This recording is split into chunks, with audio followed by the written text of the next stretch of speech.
Hello students, and let's have some discussion on Chapter 9. This chapter is where we're going to start finding out that answers in science are not easy. You would think, surely it wasn't that hard to figure this stuff out, and guess what? It's hard. Okay, we're going to talk about two people. One is somebody you may have never have heard of, Tycho Brahe, and the other is somebody you probably have heard of, Galileo Galilei. So one of the key ideas here is that the way you get answers to scientific questions is by studying the world, by getting out and taking a look at nature through experience, through out, looking at it, seeing it, measuring it, and demonstrating that your ideas are right, okay, by reference to your experience, your experiments, okay. Now, when we left off talking about Copernicus, there was the question of the scriptural issue. And what Galileo said is that, look, God reveals himself in nature just as he reveals himself in Scripture. But Scripture is written to accommodate the understanding of human beings. Nature is not. Nature is set up to work as, by its own rules. And so you have to go study nature directly to figure out the answers to what's going on in nature. So Tycho is a great example of a person who does this. In 1572, a new star appears in the sky. That's what's called a nova. Nova is the Latin word for new. But this star appears in the sky for a while, and then it goes away. So what I said a couple chapters ago about there's not any new stars up in the heavens that are there now that weren't there, some in the past, 500 years ago or so. That's true. This star appeared, and then it went away. Okay, and Aristotle, because he was long dead by then. Aristotle was 300 years before Christ. This is about the year 1570, so we're talking about 1800 years between Aristotle and Tycho Brahe. But Aristotle was still being studied and considered very important, and followers of Aristotelian thinking would say, look, stuff in the heavens doesn't change. It's made up of that fifth element. Okay, so if we see something up in the sky that is changing, it must be up in the atmosphere, below the moon, for example. So an example of this is meteors, shooting stars. The shooting stars are temporary phenomena up in the sky. You see one, and that's it. If you wonder why are they called meteors and a weatherman is called a meteorologist, it's because, well, they were thought to be atmospheric phenomena. And actually, it turns out that it's true. The shooting stars are an atmospheric phenomenon. Okay, so by the same logic is that in essence, this nova is kind of a sort of a long-lived, not moving shooting star, something that appears and is there for a while, goes away, must be below the moon. Okay, must be part of the world of the four elements, not the world of the fifth element. Tycho said, okay, let's measure and find out. Let's test that. Okay, and so Tycho sets up to measure the distance to this nova by what's called triangulation. And the idea behind triangulation is you set up two observers here and here, and each of them looks at an object and measures sort of the angle to that object individually. And by doing that, they can figure out how far it is away. It's triangulation. And you could triangulate on the moon, and you can measure the distance to the moon this way. Tycho found that he could not triangulate a distance to the nova, which meant it was further away than the moon, and a good bit further away.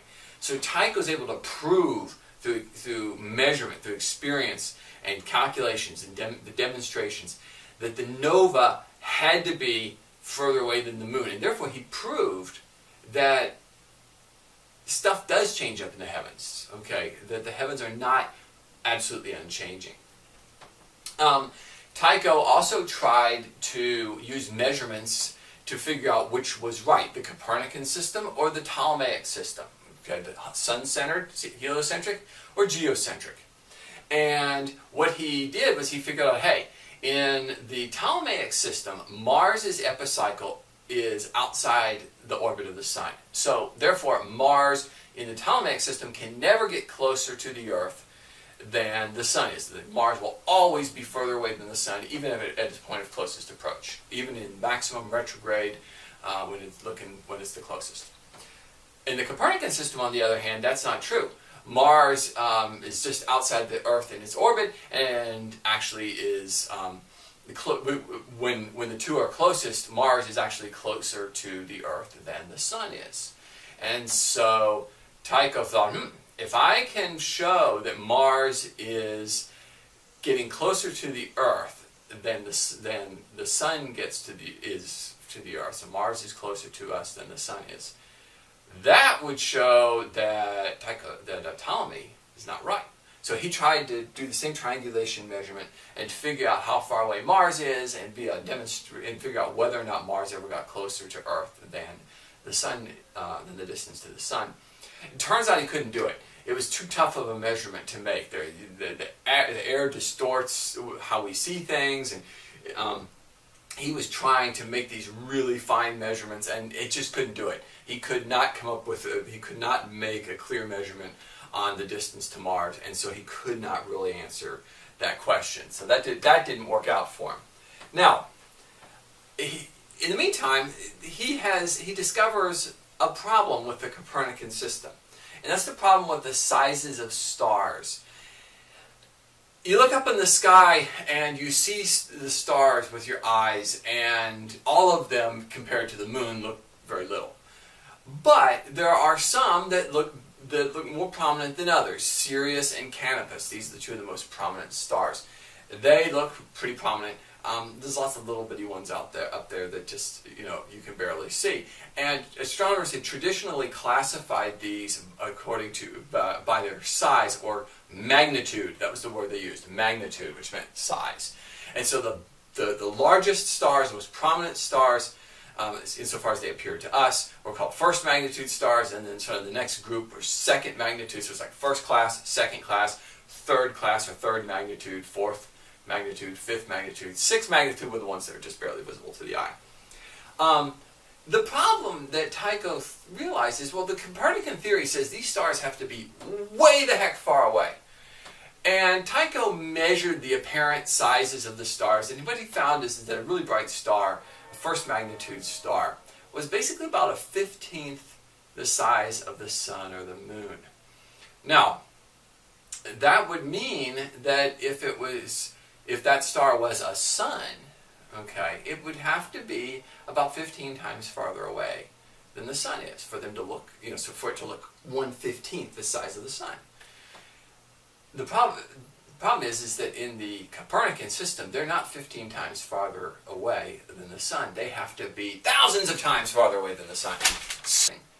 They have to be huge, and I mean huge. A quick way of thinking about it is if they were a sun, they'd have to be 15 times farther away than the sun to look 1/15th the size of the sun. If they were, say, 10 times further away than that, 150 times, they'd have to be 10 times bigger than the sun. If they're 100 times, they'd have to be further away. They have to be 100 times bigger than the sun. So to be the Copernican distances, basically think the sun is a BB, the first magnitude star is a beach ball. Okay, they're giant by comparison to the sun. And in fact, even the little 6 magnitude stars are way bigger than the sun. So, they're not as huge. They're just like maybe a softball compared to a BB, as opposed to a beach ball compared to the BB. But they are all way bigger than the sun is. And Tycho said, no, this isn't right. That makes no sense. That is teeny tiny little sun with a teeny tiny little planets around it, and then he's huge. Every star in the universe is huge. The Copernicans had some weird ideas about this. Okay, they came back.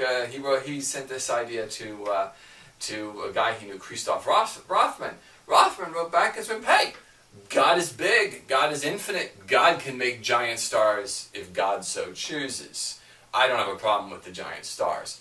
There's another guy named Thomas Diggs who used the same kind of language, that the starry heavens or the stars far excel the sun, and that this is the court of the angels, and etc., etc., etc.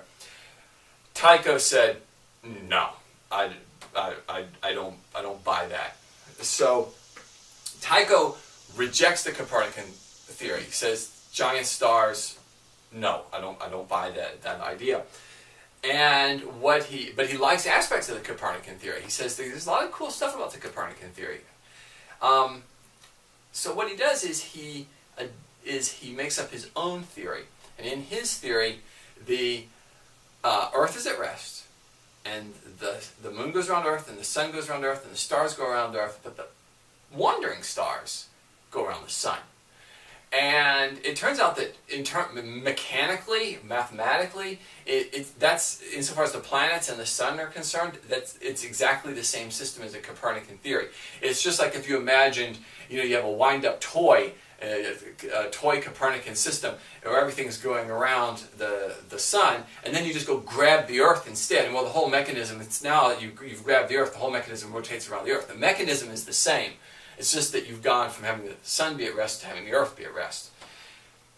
That actually it does all the same stuff that the Copernican theory did with the retrograde motion and so on and so forth. All that mechanism still works out, explains why the Earth and the sun and Mars line up and yada, yada, yada.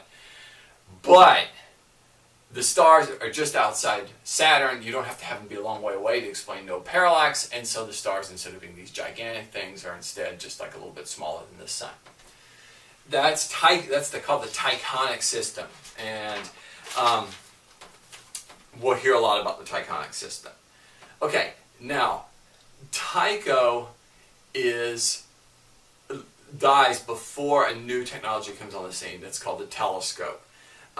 Tycho used measuring instruments that were in a sense like giant rulers and protractors. A ruler and a protractor lets you measure angles, measure distances, but it doesn't change what your eye sees. The telescope changes what your eye sees, like a magnifying glass changes what your eye sees. And so with the telescope you could see stuff that you couldn't see before. Tycho was making measurements of what you can see with your eyes, highly precise measurements, but still making measurements. Galileo could see stuff that wasn't visible before. And what did he see? He saw that he observed the sun by projecting it, or most likely he didn't just sit there and cook his eyeball. He saw that the sun had spots and the sun rotated. So this showed a couple things. First of all, the spots would change, which again showed change occurred in the heavens. Tycho had shown that with the nova, but Galileo is showing it. The other thing is that the spots went around the sun, so it showed that stuff was circling around the sun. The moon had craters. It looked more Earth-like. It looked like it was made of something that's kind of like Earth instead of being some sort of ethereal fifth element substance.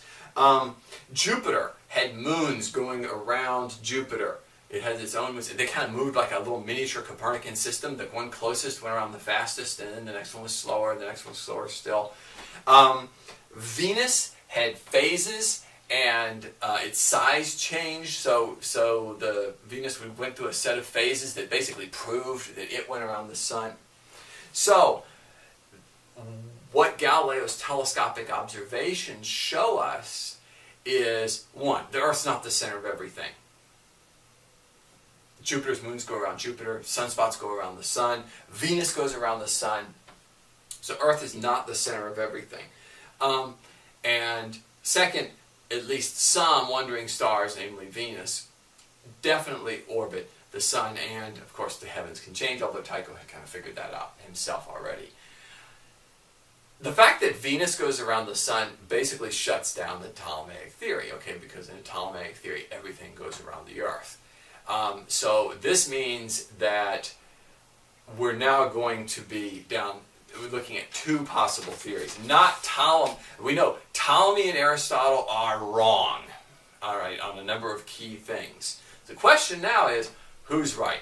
Is it Copernicus or is it Tycho? And that's what has to be figured out.